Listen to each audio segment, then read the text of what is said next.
Okay, Shalom Aleichem. This is me, Mincel 89. They pierced my hands and feet. Psalm 22:16 in the KJV reads, "For dogs have compassed me, the assembly of the wicked have enclosed me. They pierced my hands and my feet."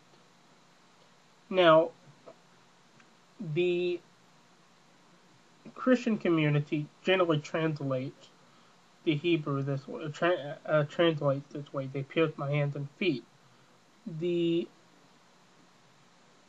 counter-missionaries, however, rightly so, claim that this is a mistranslation and that it shouldn't read this way.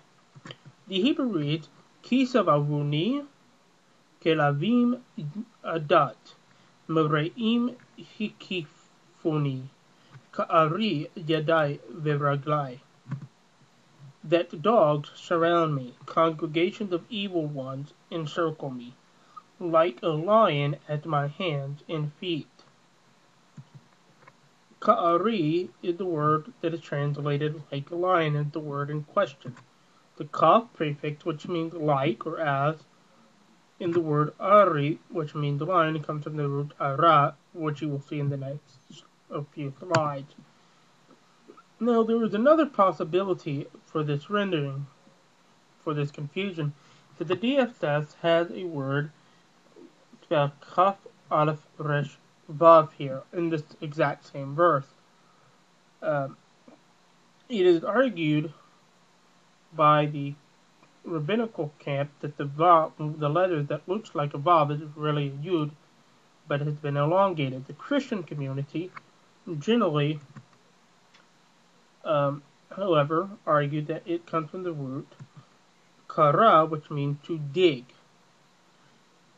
and that you, of course, drop the hey, put in the vav to mean they, vav prefix, and an ayin aleph in between the kef and the resh for grammatical purposes, which I'm not going to get into.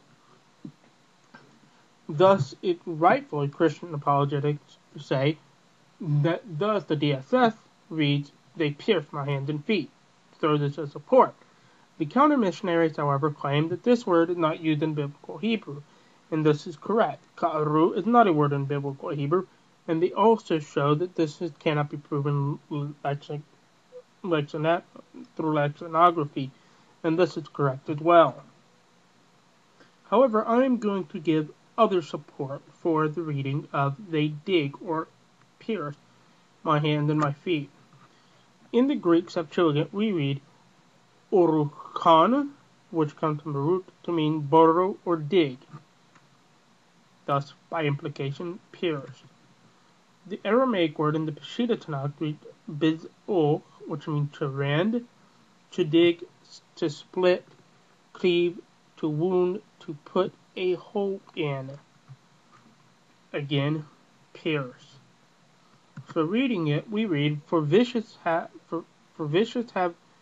surrounded me, the assembly of the wicked have enclosed me, they have dug, wounded, split, pierced my hands and my feet."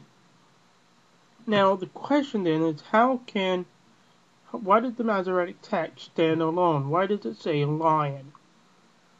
As we saw earlier, the first theory is they could have mistook a vav for a yud within transmission, which is, my humble opinion, a little less likely, but possible.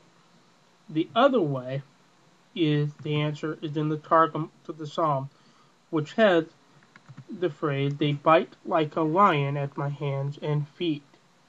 As you see the word ka'ariyah, like a lion. And you have nikitin, or nikatin, the first word, which means they bite. So here you have "they bite," who like a lion, adai veraglai, my hands and my feet. So it is possible, and more than likely, in my humble opinion, that the Masoretic text got the phrase "like a lion" from the Targum and dropped, or totally skipped, the phrase "bite" altogether. So until next time, Shalom Aleichem.